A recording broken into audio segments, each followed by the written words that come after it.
Hello, hello, hello.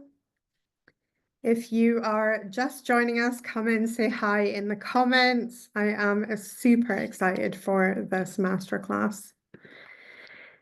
If this is your very, very, very first masterclass with us, then let us know if this is your first masterclass. If you have been to our masterclasses before, let us know in the comments.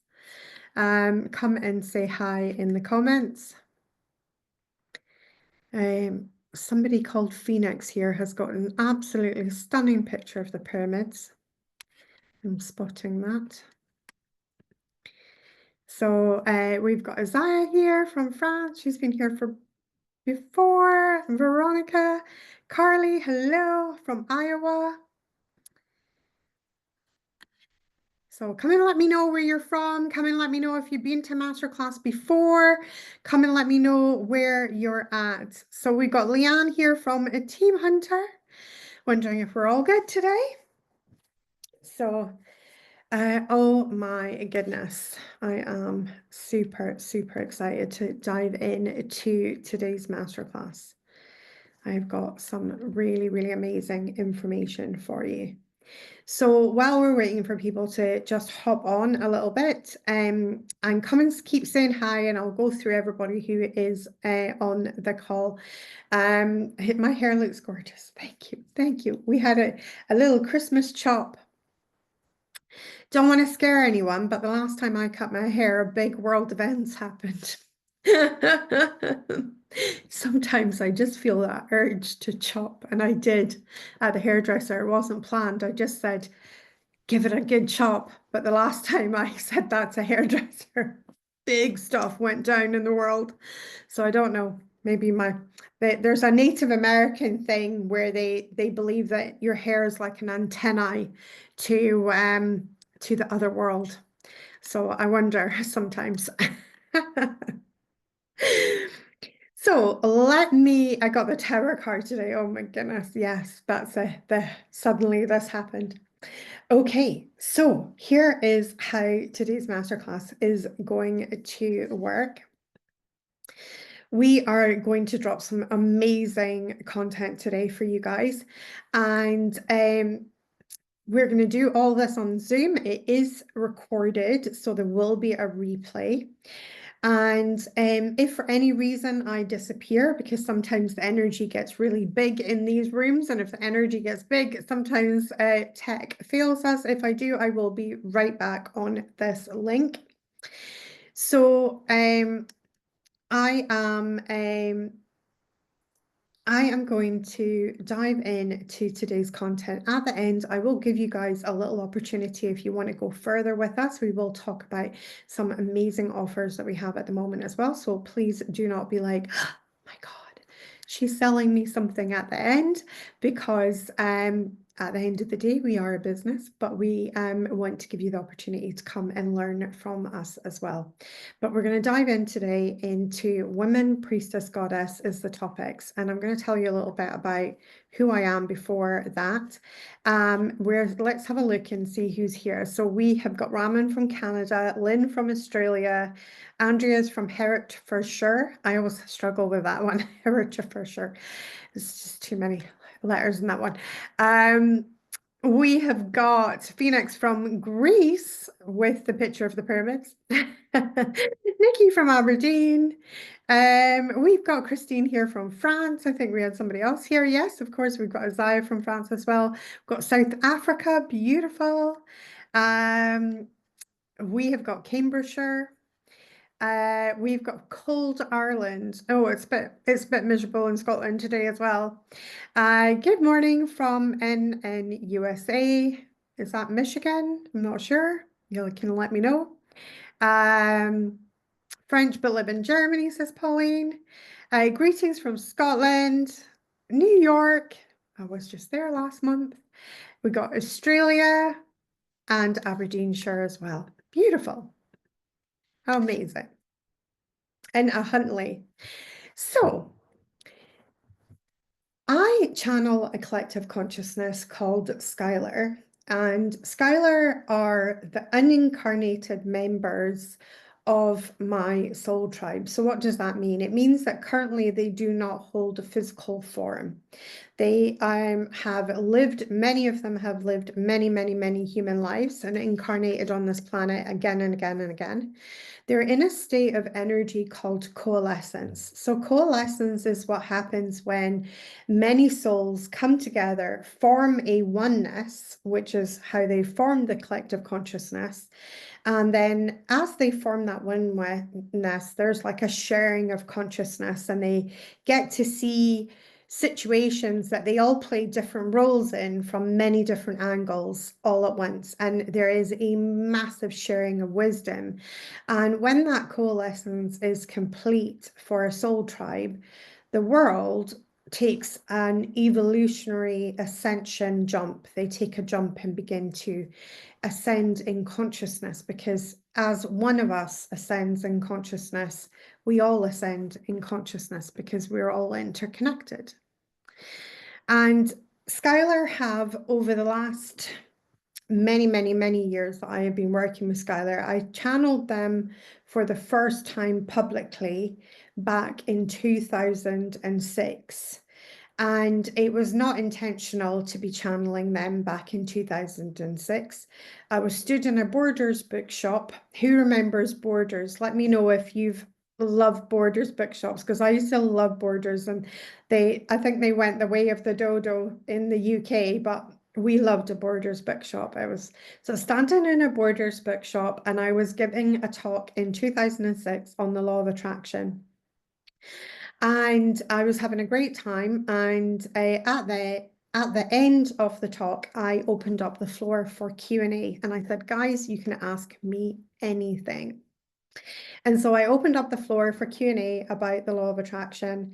And the first two questions went no bother. I knew the answer. And then somebody asked a question, and I remember thinking, that is a great question, but I do not have a blooming clue what the answer is. And I went to open my mouth to say, great question, haven't got a clue, but I will find out for you when you can give me your details, and I'll get you the answer. But that's not what came out of my mouth. The most sublime, incredible answer came out of my mouth. And I looked around and I thought, did I make any sense whatsoever? Because it felt like I was having an out-of-body experience standing there in the Borders bookshop, and I was like, did I just make any sense?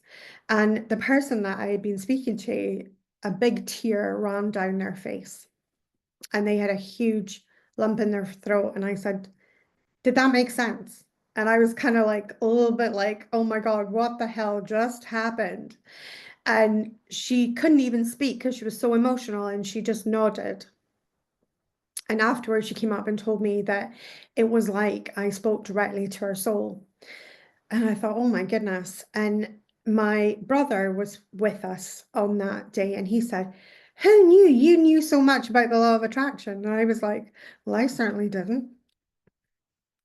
And I said, he said, we should have recorded that. And I said, I think we need to, because honestly, I have huge gaps in my memory. Like, I have no idea what was even coming out of my mouth for some of it. And I said, did it all make sense? He was like, oh my God, you were on fire. Nothing like your brother to tell you like it is, right? Because if I was rubbish, he would be like, oh my God, don't ever do that again. It was just embarrassing, you know? But he was like, you were on fire. And I thought, oh, okay, that's nice. And I thought, wow, okay. So I thought, right. Then many years ago, I was asked to write a book called Get Selfish, The Way Is Through. And this is the book here. It's my first book. It's called Get Selfish, The Way Is Through. It's partly autobiographical. It's got a few stories of mine in it, but it's also, the whole thing is channeled and how it's all laid out. And I always say to people, get the paperback, even though it is on Kindle, but it is literally the most beautiful book you will ever own. It's such a pretty book. And so I channeled this book, Get Selfish, The Way Is Through. And this wisdom started pouring through me. And as this wisdom started pouring through me, I then launched after writing my book, Skylar said to me, we now want you to create an online course. And I thought, oh, I got nothing. I do not know the first thing about creating an online course. I'm like, what the F? I'm like, okay, let's go. So, any of you ladies have an online business? Let me know if you're running an online business, because that learning curve, am I right, is a right angle. It's not a curve. It is a right angle when you end up on that internet and you're like, hey, I'm going to create online programs. And you're like, and there's so much choice and there's so much stuff out there available. So I was like, oh my goodness. So let me know in the comments if you've got online. Yes to both, right? So it is a bit of a, it is a lot to learn. It is a lot to learn. It's not that it's a bad journey, but that that learning curve is more like a 45-degree angle. She is a sharp learning curve. And so, but it's been wonderful, and I've grown so much as a human being. So I started launching my first programs, and then in 2016, I literally had the download for one of my signature courses called Divine Planning Abundant Profits. And around about that time, I channeled a prophecy. And I'm going to read you the prophecy that I channeled, because the prophecy is about you as an individual, and it's about you as a person, the prophecy.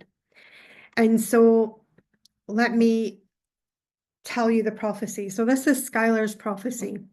First comes the woman, you must embrace her in all her glory, her haves and have-nots, for she is the way and the path in her mastery. And as the woman births the priestess, she becomes teacher, healer, torchbearer, leader, conduit, and midwife to your divinity. And through her, you will witness your knowing. And through your knowing, you will birth your goddess, and you will come to know a time where goddesses walk amongst you, legendary women of renowned rebirth and magic. You are who the world has been waiting for. And unbeknownst to me at the time, when I channeled these words and I brought these words forward, I didn't realize that what they were more than a prophecy. They were a framework to work towards, and a framework to help literally somebody who has felt very, very deeply called at this time. A person who has felt deeply called at this time to step up in a spiritual business, or to step up and share a spiritual message. And let me know if that is in your comments, if that is you, if you felt this drive, this need, this kind of push almost, that you have a message to share with the world, that you want to share something, and that you want to do something to change the paradigm, that we're living in, to change the world, and that you're not above starting with yourself, right? That there's nothing selfish in starting with yourself, that you're going to lead by example, that you're going to lead through yourself first and foremost. So I'm seeing lots and lots of yeses here. I'm seeing loads of yeses. So the prophecy is really for you. The prophecy is about you. The prophecy is for you. And the prophecy is a methodology. And so we're going to dissect the prophecy over these next few days that we are spending together. So today we are going to be looking at the woman. So the prophecy says, first comes the woman. You must embrace her in all her glory, her haves and have-nots, for she is the way and the path in her mastery. The woman is our foundation. The woman is where our power comes from. And what the prophecy literally alludes to is how we access our power, how we really tap in and access our power. And we tap in and we access our power through the acceptance of the woman. And the key to the woman is self-acceptance.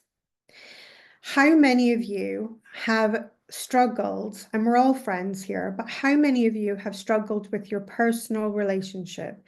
And I'm going to give some examples of what it looks like to struggle with your personal relationship with yourself. A harsh inner critic, I can put my hand up, right?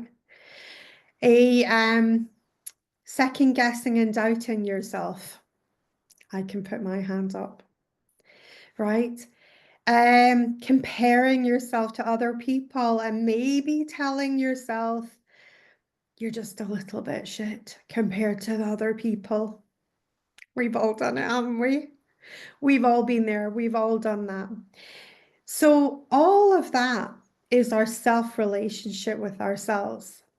And what Skylar's teaching in that prophecy is that while that self-relationship is not good, our chances of birthing the priestess is going to be impacted, and it's going to be harder, and it's going to be difficult. And that our power from our woman comes by accepting her haves and her have-nots. And where your biggest power from your woman is going to come from is your ability to accept your have-nots. So what are your have-nots? Those are all the things that you tell yourself that makes you rubbish. You know? So it might be, well, I'm not organized, right? Somebody might have that. And somebody else would be like, well, I've got a big ass and love handles. So then I'm not really, you know, I'm not really like skinny. So I don't look like the latest Kate Moss and oh my God, and all of these things. And the real power comes in beginning to accept all of who we are. And we begin to really enter into our most powerful, like our power era. So I'm going to tell you a little bit what that looked like for me and how that rode. So Get Selfish is where I learned to accept myself. The journey of the woman in my world is the journey of Get Selfish and unity. To become a unified being, to become unified within your own self.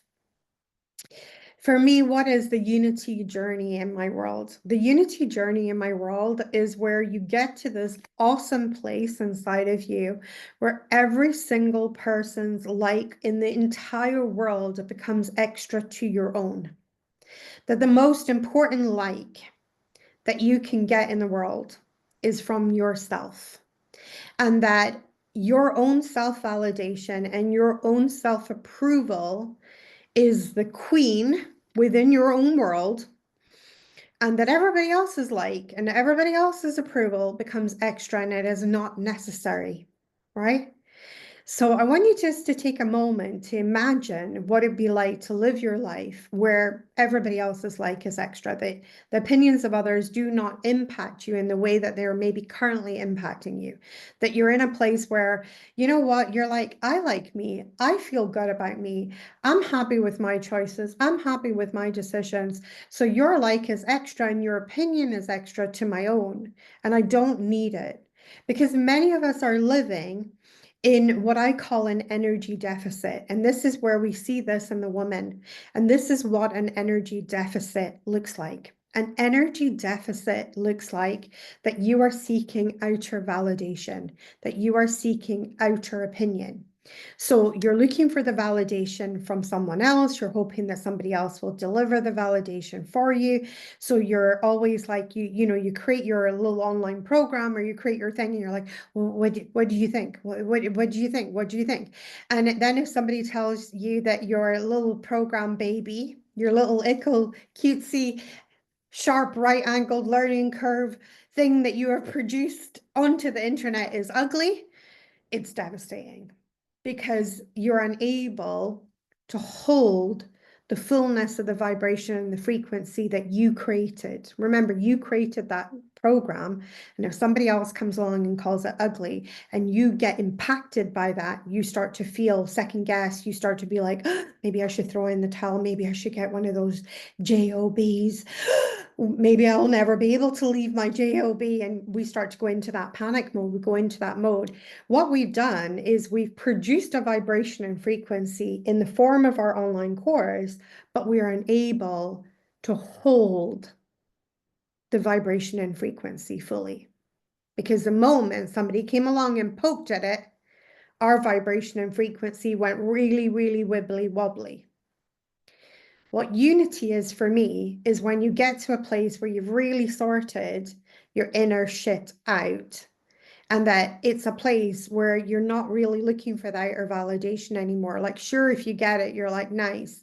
But equally, if you don't get it, or equally, if you get negative validation, you're like, negative validation, you're like, bitch, I can work with that. Let's get that on the fuel for the fire. Let's use that as my fuel for my fire, as opposed to let that become the wibbly wobbly in my vibration, in my frequency. So your power comes from your woman, your ability to be in powerful, right? But here's the thing. If we are not in our woman and we're not fully rooted and fully grounded in our woman, we will maintain some semblance of survival mode. And the key here is to move from survival to thriving. And survival is a funny state of energy because your woman's brain is hardwired for survival. In fact, the oldest part of your brain, known as the amygdala, is hardwired for survival. And I want you to understand about the amygdala in your brain. The amygdala is a very, very hardcore piece of equipment, and it is willing to play a game of sacrifice with you. So have you ever heard of these people that go up Mount Everest and think it was a great idea to climb Mount Everest, even though many, many people do not make it down Mount Everest, right? Well, your amygdala, in order to keep you alive, if you make that trek and you happen to get really bad weather, it will say, toes, you don't need those. I am willing to sacrifice those. An arm and a leg, you can survive without it. I'm willing to sacrifice it. Okay? So if our game plan in life is hoping that our brain is hardwired for happiness, we are going to be out of luck. Our brains are not hardwired for happiness, and they've never been hardwired for happiness. They're hardwired for survival. And they do not require, your brain is not required to be happy to survive, right? It creates optimal conditions for survival when we are happy, but your brain's not looking to make you happy anytime. Happiness is a higher consciousness function, okay? So happiness is a higher consciousness function. What does that mean? It means that we need to engage thinking in order to access it into higher states, okay? So when I was in my journey of Get Selfish, and I realized that what did I want out of life? I just recently learned the law of attraction. And the law of attraction really messed me up when I first learned it. I'm going to be, and I'm going to be honest with you that it really messed me up. And here's why it really messed me up, right? And it probably messed a lot of you up as well, but it messed me up because suddenly somebody told me, like energy attracts like energy, and you can have anything that you want. What, anything I want? Yeah, you can create the life that you want. You can have anything that you want. Okay. What I could tell the law of attraction at that state, because of my state of consciousness at that time, I could tell the law of attraction what I didn't want. But whatever you give your attention to, you get more of, which is why I'd been shoveling the brown stuff for so long. Because my dominant thought back then in my life was, life is shit. And more shit just showed up again and again and again. And my woman was in deep, deep trouble. I didn't like my woman very much. We didn't have a good relationship. I criticized her all the time. I compared her to supermodels in magazines. I said, why aren't you skinny? Why aren't you this way? Why don't you do this way? Why does your brain not work this way? I was not accepting of my woman back then. And now I've been taught this thing, the law of attraction, and I could have anything I wanted. I just had to figure out what it was that I wanted. Yeah, damn right, it messed me up because I was like, okay, um, what what do I want? What do I want? I don't know. Do you know? I don't know what I want. And so it became this situation where I had to really, really sit down and really think about it. And at first, I treated the law of attraction like it was a genie with three wishes. And I began looking at it and thinking, oh, like, oh, I've got to get this so right. And then I was like, dude, nobody said it's three wishes.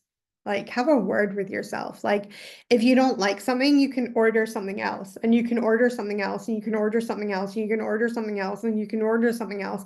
And the universe is infinitely abundant. So therefore, the idea and the concept of greed is a human concept, and it's not really real. It's based on limitation. And if the universe is infinitely abundant, then there is no limitation. So you can't be greedy if you just keep wanting stuff. So I was like, oh, okay. So I stopped beating myself up for wanting to be greedy, and I stopped beating myself up for trying to get what I wanted from the universe so right. And if you have my book, Get Selfish, you know eventually what I landed on was what I felt was my ultimate hack. And I'm going to share it with you. I decided out of everything that I wanted was happiness. And I felt really jammy when I came up with this order from the universe because I realized that happiness is a conditional state of being, right? Could you be stony broke and happy? Probably not, because at some point that stony brokenness was probably gonna like make you unhappy, right? Could you be in masses and masses and masses and masses amounts of debt and like have creditors phoning you all the time? No, no, because eventually those phone calls would piss you off. Like, even if you were like super, super happy, you'd get one of those phone calls and it'd be like the record scratching, and you'd be like, ugh, no, I'm not feeling that happy. And so I realized that happiness was this like really ultimate hack, and that happiness would also assure that good stuff was happening in my life, right? Like, there would be good stuff in my life. But I also realized that there was two types of happiness. There was what I called designer handbag happiness. And I am not on the, I do not believe, I do not subscribe to money cannot buy you happiness. Like, girl, you just don't know where to shop. Money can absolutely bring happiness. I'm really sorry to burst your bubble, but like, that's shit we tell ourselves to soothe our woman when we're feeling broke, right? Like, it's all right, money doesn't buy happiness. Like, please, money can solve a lot of probably stresses that your woman has, so it absolutely does buy happiness, right? Because if you can remove 99% of the stresses that you have as a human being, chances are you're going to be happy. So, but designer handbag happiness, what is it? Well, you get a fleeting moment of happiness in your long life, and you get a fleeting moment of happiness and you feel so amazing. But eventually, just like that designer handbag, the designer handbag begins to fade. It gets tatty from wear and tear and use, and it isn't as smashing as it was when you first bought it. And so therefore, there is a happiness that fades in this world. And then there was the happiness that I dubbed Dalai Lama happiness, the happiness for no reason other than the fact that you are just happy. And I realized after I separated the two happinesses for my woman, I realized that designer handbag happiness is what I had been doing, which is why I wasn't happy. Because every time I got the new thing, eventually the new thing would fade, and then I would be right back at square one again and I would be unhappy. So then I would say the magical words of I will be happy when. Let me know in the comments if you have said those words to yourself. I will be happy when. Fill in the blank of your choice, right?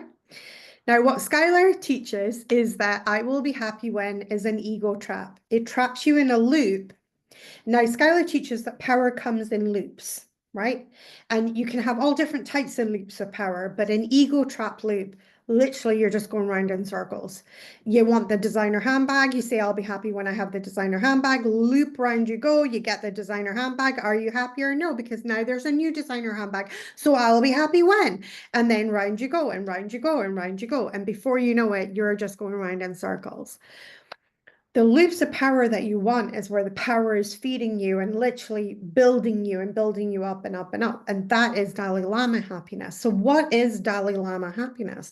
Well, Dalai Lama happiness comes from a strong inner core. It is a core energy. So it is an inner core inside of you where you are having an amazing self relationship with yourself. You're having an amazing self relationship with yourself. It's waking up smiling no matter what, right? As Isaiah just said there, right? It's like it is joy in your heart. Joy in your heart, nobody else can come along and take that away. So somebody could come along and damage your designer handbag, right? Because you've got designer handbag happiness. So someone can affect that in the outer world. But Dalai Lama happiness, it's a case of like, bitch, you really need to get up early in the morning if you're gonna like have a pop at my mood, right? Like you are gonna have to be up with a crack of dawn if you think you're gonna take a bite out of me. And so it's a much stronger, more powerful energy, and it's an energy that other people can't really take a bite out of and get to. And when I made this discovery that there was these two types of happinesses, it blew my mind. It absolutely blew my mind because I was like, huh. I was like, no wonder my life sucks so bad. I've just been chasing the designer handbag happiness. And when I really should have been trying to focus on Dalai Lama happiness. And so like, how do I get it? How do I get Dalai Lama happiness? And I realized that, and this is going to sound really frivolous, but one of the big realizations that I had during this time in these conversations that I was having with Skylar at the time was I began realizing that that Dalai Lama happiness was really based on my relationship to myself. And that how could I truly embody happiness if I was miserable? And I was miserable at that point in my life. I wasn't doing well at all. I was burnt out.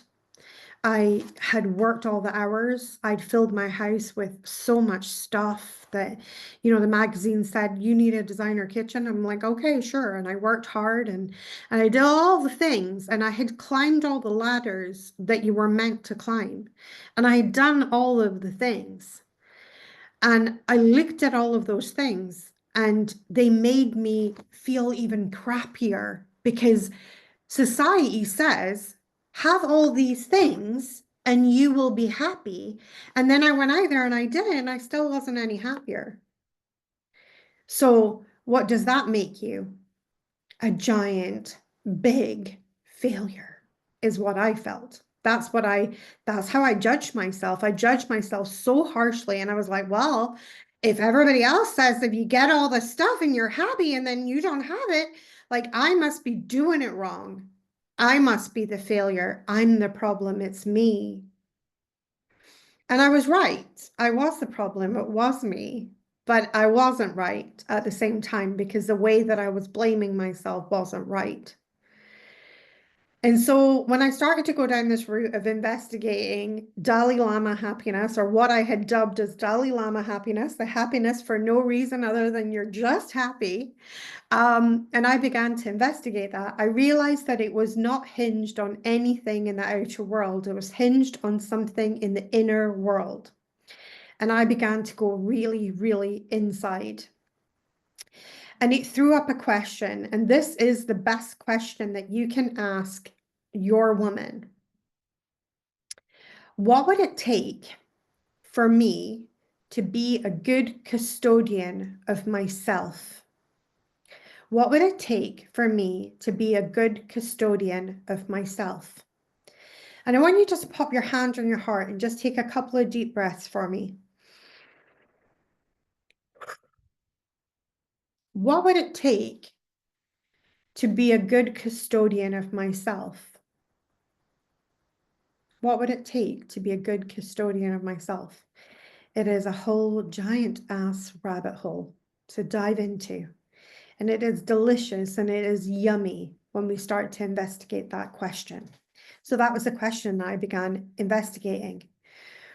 And I realized very quickly on in the investigation of that journey, I realized I was an absolute hideous person to myself. I was very nice to lots of other people, but to me, I was not nice at all.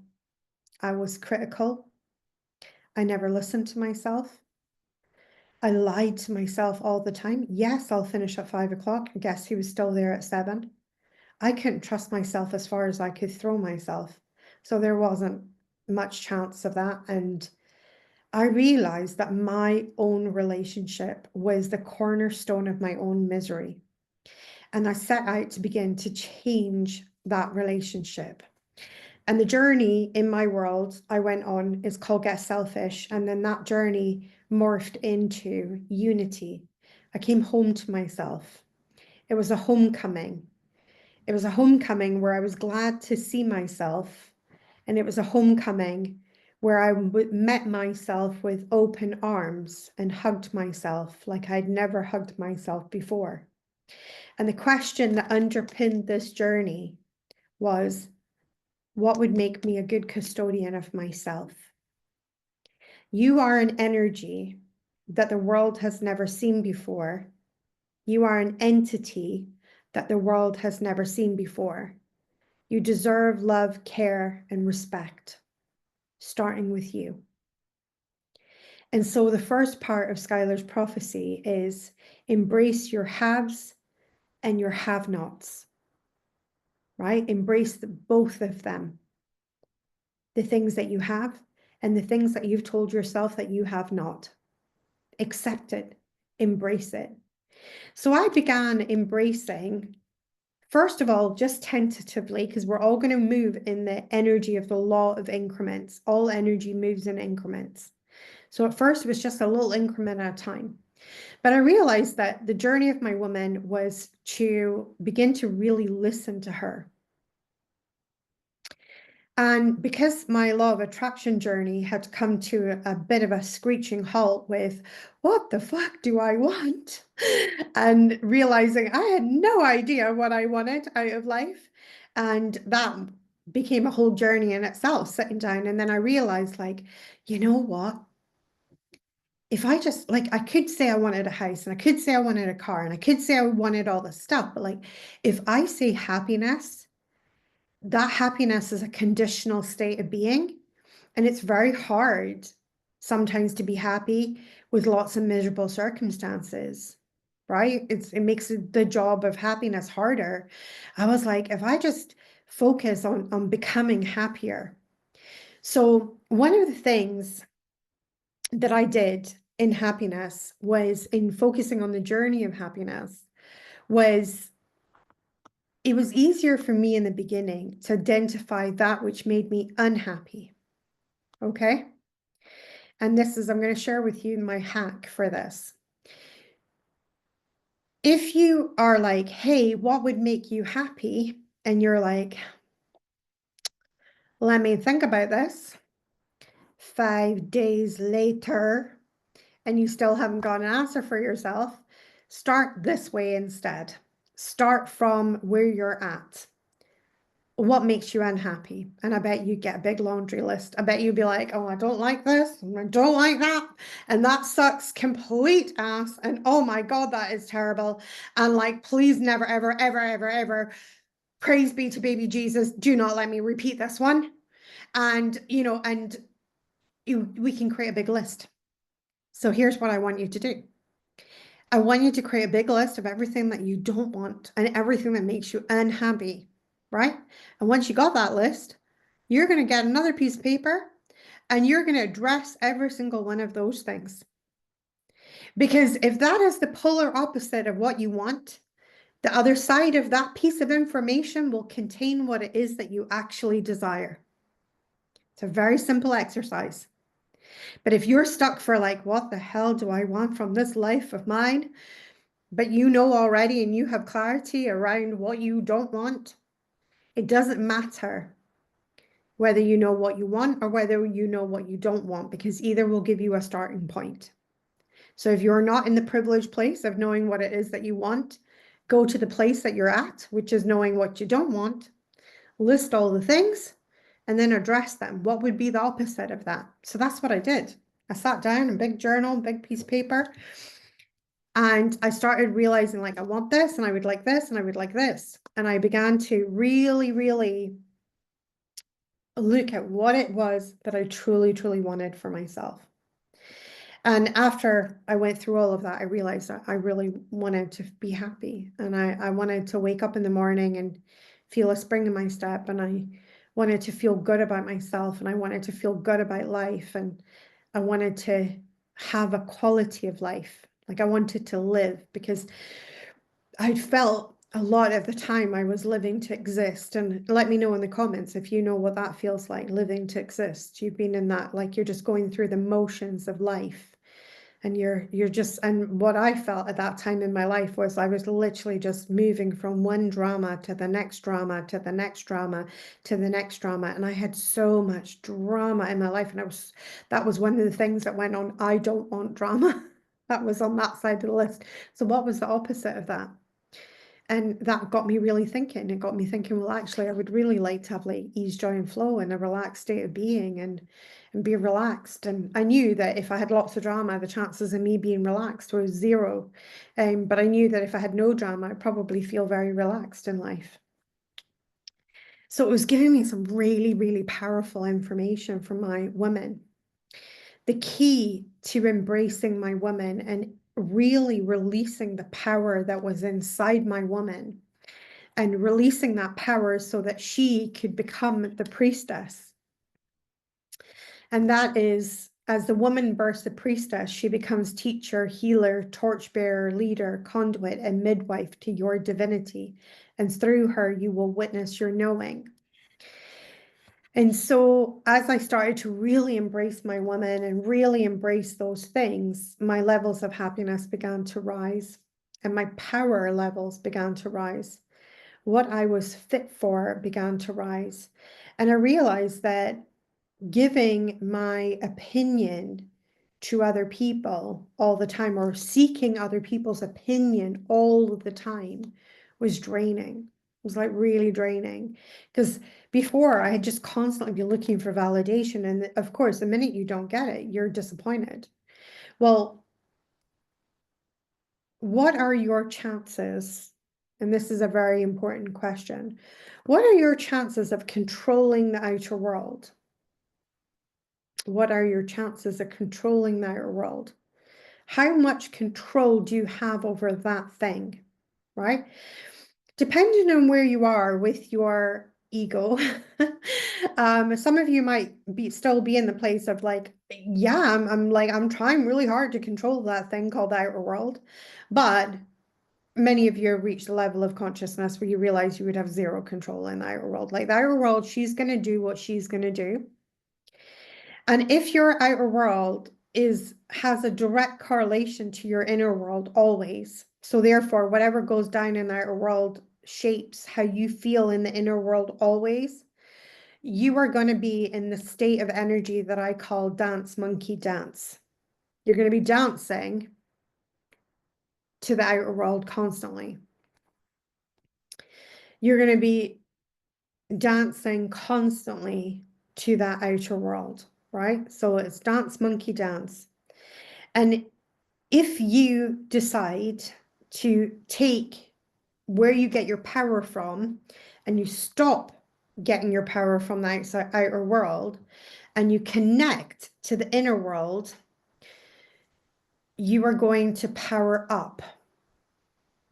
And this is very, very important for your woman, because if your woman doesn't power up, we're not going to be able to like find the power to do all the things that we really desire in life and all the things that we would really love to do in the world. So we need to power up. And the reason is that your internal world is connected to your soul, and your soul is connected to source always.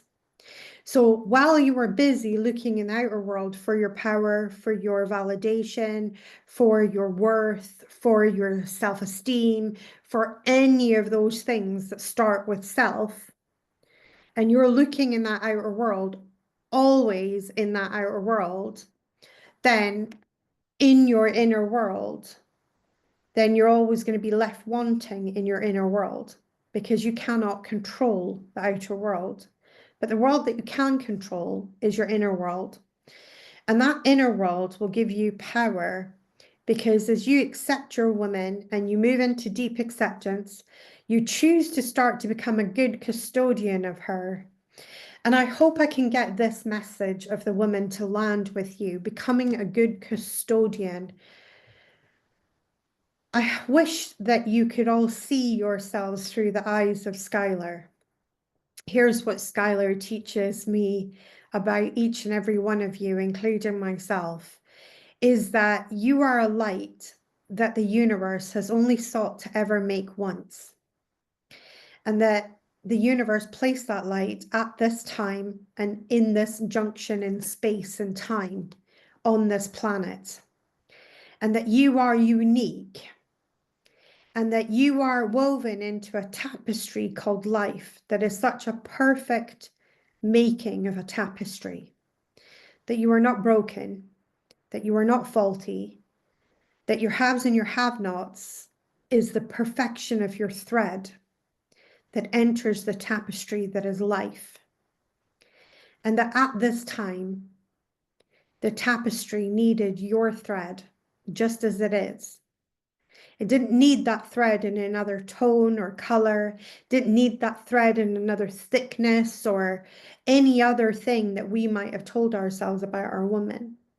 And that the responsibility of becoming a good custodian of yourself is the exalting of the divine in you, that you are a divine being.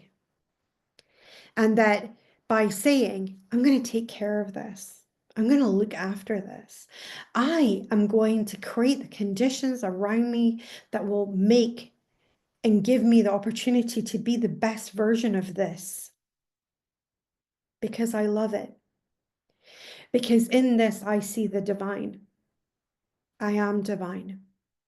I am divine. And if you can start to treat yourself with that, and as we begin to step into that woman energy, as we begin to step into the woman, okay? So as we accept our woman, we accept all the parts of our woman. So Hillary here is saying, how does the love of womanhood relate to the inner child? The love of the inner child. Well, in full acceptance of your woman, you have to accept every version that your woman was before she became a fully grown, functioning adult woman. She was also a child at one point in time, and you have to accept all of those pieces of yourself as well. And many of us learned these places of inacceptance.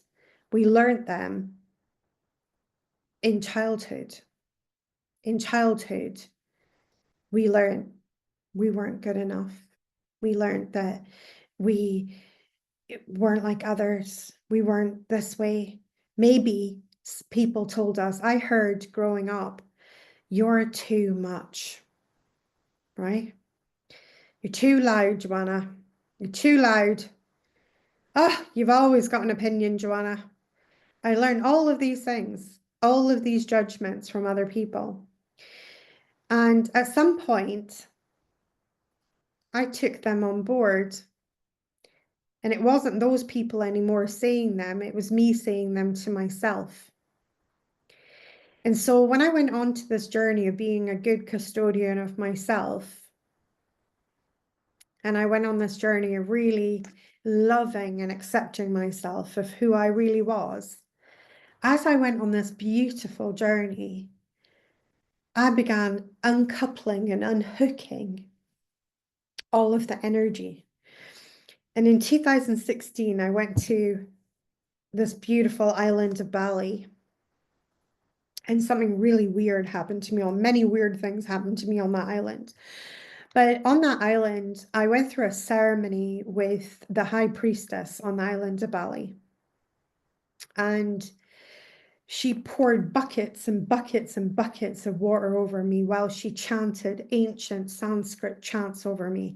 And I just stomped my feet as these ice cold buckets of water are going all over me. And it was the most bizarre situation. And in that ceremony, I started hearing this metal, like pieces of metal falling on the ground around me. And when I looked down on the ground, I could see all these hooks, like metal hooks, laying on the ground. And then at some point, I thought I was going to, like, I could feel the stuff rumbling up inside me. And I thought, oh my God, oh my God. And out of my nose came like black and white smoke, and out of my mouth came black and white smoke, and out of my ears, out of my eyes, it came out of literally every orifice came this black and white smoke. And in this black and white smoke, these little metal hooks fell onto the ground, and I could hear them. And I thought it was just me. I thought I was seeing it with my spiritual sight. I thought it was something that I was just seeing with my spiritual sight. So I thought it was, something that other people couldn't see. My friend Per, who had taken me to see the high priestess, he said to me afterwards, I could not believe the amount of metal hooks that came out of you. There were so many. It was like, and every time I looked at those hooks, I knew that they weren't yours, and I knew that they belonged to someone else that had literally put a hook into your energy. And I realized that what they were the opinions of others, and they fell off me in this ceremony. And as they fell off me in this ceremony, I became free to be who I needed to be and who I was. And I felt a level of freedom in myself and in my own skin. And after that happened, I started to feel like my stomach started to really rumble. Now, I'm an IBS girl. So if you don't know what that stands for, it stands for irritable bowel syndrome, and it's as lovely as it sounds. So my stomach started rumbling, and I thought, oh God, not now. And I'm having buckets and buckets of cold water poured over me. And I thought, this is going to go really, really badly. And the stomach started, and I thought, I'm either going to poop myself or I'm going to be sick. And I thought, please, Lord, please let me be sick. And I could feel this energy moving up me, moving up, moving up. And then it got to this point, and I knew it was going to go up the way. And I thought, thank God, because I thought I couldn't handle it if it went down the way, because I'm a grown woman. I don't want to be doing that in front of people. So, but anyway, it got to my throat, and I literally thought I was going to be sick. But instead of sickness, what came out my mouth was absolute peals of laughter. And I laughed for about 15 minutes straight. I was just laughing and laughing and laughing, and I've never felt so light in my entire life. And it was an extraordinary experience. And I realized that that experience for me was really a place of pure acceptance, of getting to a place within my own psychology of really accepting all of who I was and accepting myself as I was. And it was an amazing experience. You don't need to go to Bali to have that amazing experience. You don't need to find a high priestess to perform a ceremony on you. You can have that experience by going into the question, what would it take to be a good custodian of yourself? And for me, I realized that I needed to have a friendship with myself, and that friendship became self-love. It built to self-love. You don't need to figure out self-love today. You can start with being a friend to yourself today. And it started with listening to myself. And I'd never listened to myself. I was always overriding my own needs. And therefore, I was never accepting my woman. And every time that you override your own needs, that means putting somebody else's needs ahead of your own. That means overgiving, oversharing. That means anytime that you're like, yeah, I'll just stay till 5, but actually, even though your body's like, I could really do with finishing work at 5 today, but you're like, no, no, no, let's stay till 7 instead, right? So you're not listening to yourself. You're not listening to what your own body is saying. How can you trust yourself then? How can you trust yourself then if you're not even willing to listen to what your own body is saying? And I realized that I gave far too much power to people in my outer world. And that stopped in my journey of Get Selfish. In my journey of Get Selfish, I began to shut the outer world out to a certain degree. I still live in the outer world, but I now live from an internal perspective. I do no longer live from an external perspective. I do not seek my validation. I do not seek my feel-good vibes from the outer world. Those are all things that I will make myself inside of myself. So the journey in my world of where it looks like, if you're looking to change this, so I think Lee here is saying, how do I change that? And so how can I know what's good for me? So the first place to start in my world would be this book, Get Selfish. I would totally recommend that. This is the 7 steps to what it looks like to getting selfish. Getting selfish is getting yourself to really, get yourself. So get selfish, right? And it's learning to become a good custodian of yourself. Step 1. Step 2 in my world is the program that we have called Unity. Now we've got a live round of Unity happening in February. Now Unity is all about learning about energy. It's an energy program. It's about energy, but it's about your personal energy and it's about your power base. You see, every time that you empower outside forces, you diminish the power inside. Okay?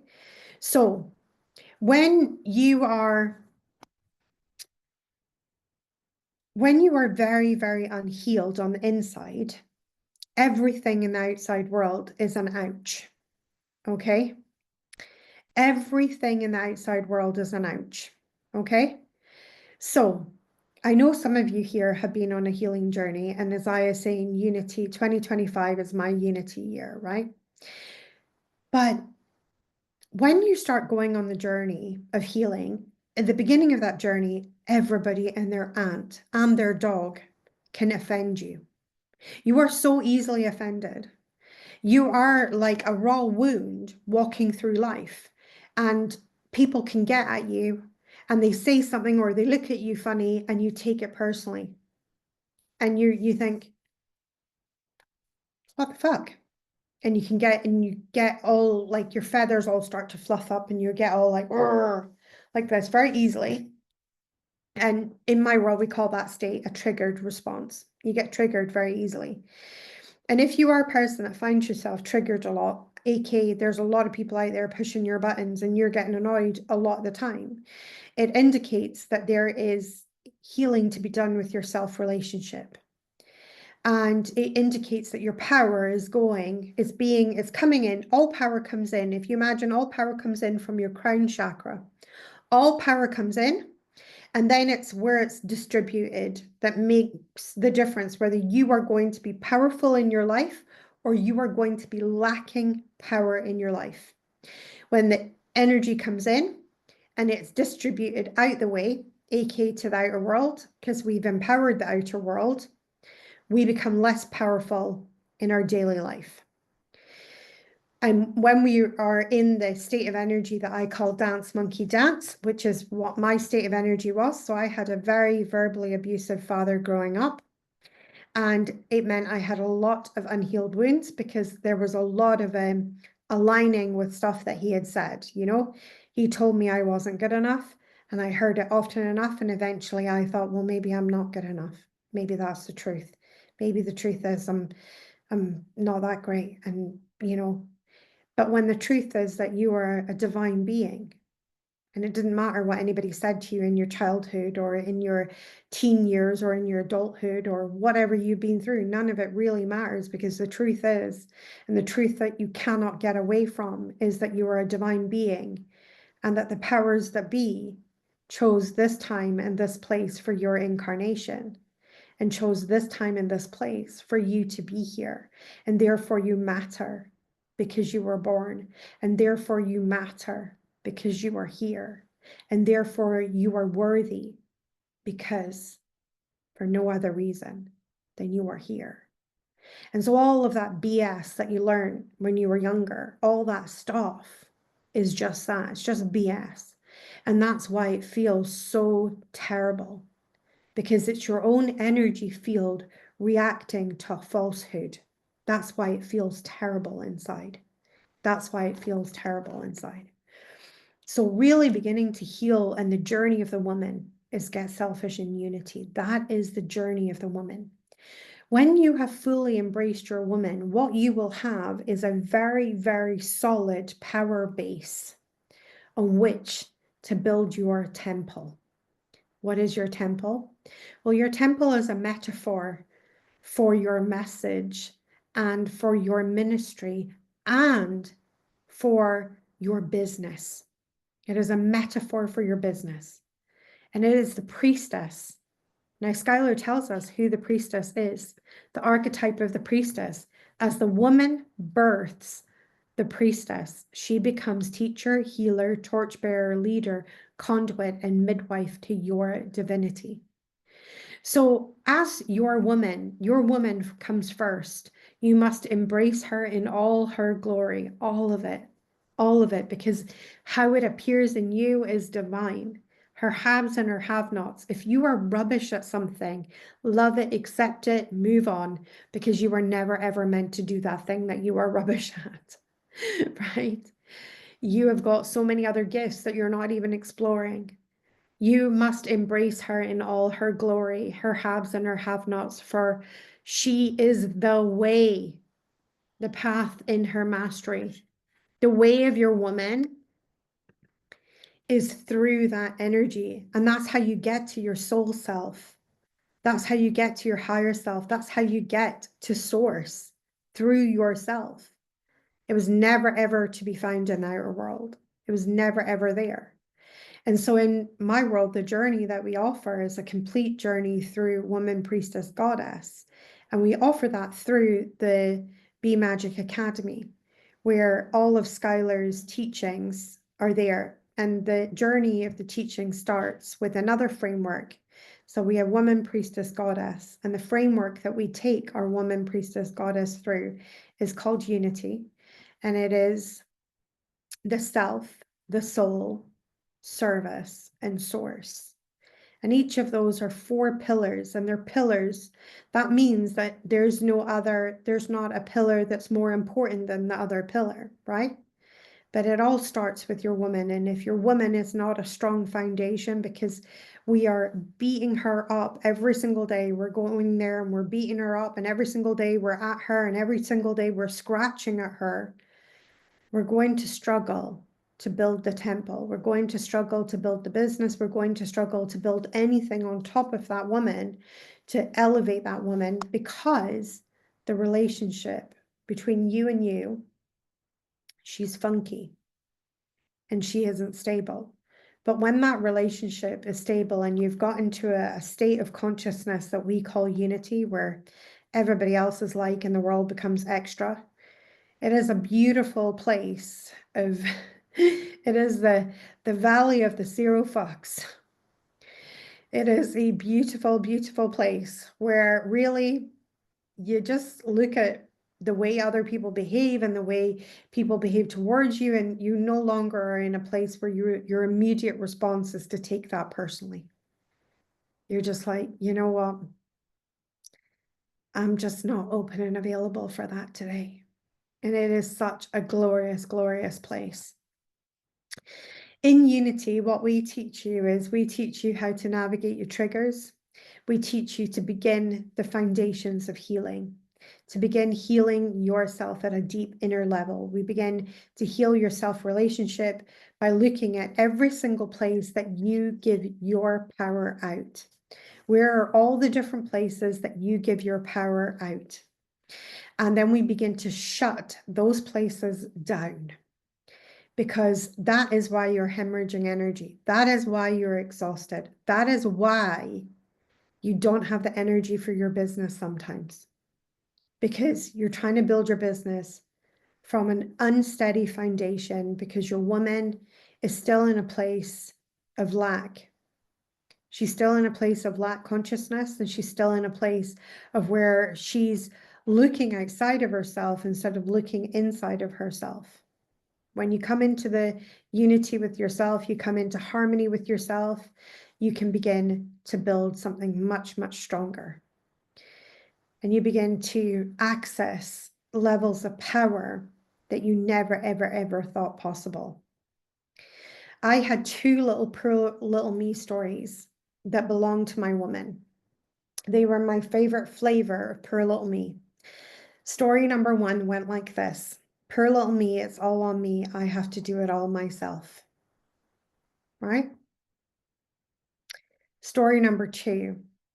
I never get a break. I never get a break. It's just constant.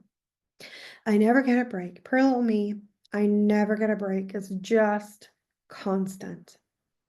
Poor little me, it's all on me. I have to do it all myself. Those were two of the biggest stories that disempowered my woman. I felt so hard done by. And those stories created suffering inside of me. And that's not to diminish your life experience, because that might be your experience right now. Right now, your experience might be that you're experiencing life where you feel like it's all on you, that you have to do it all yourself, and that it's a constant, relentless thing.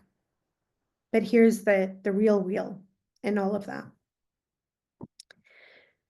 Your life is, or your suffering, shall I say, your suffering is caused by your thoughts. And your thoughts are caused by your beliefs. I believed wholeheartedly that it was all on me and I had to do it all myself. And of course, that was the illusion that I was experiencing, because when I was experiencing that illusion, I was looking to the outer world.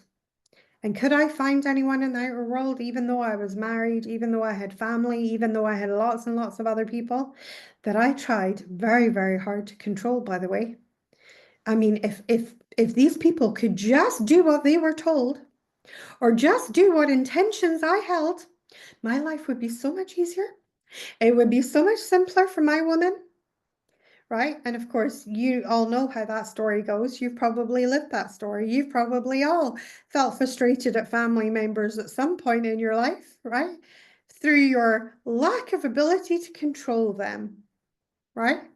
But really, if we really, really think about it and don't joke about it and we think about it, do we really, really want to be controlling every single family member that we have? Do we want to be the micromanager of our lives? No, no, we don't.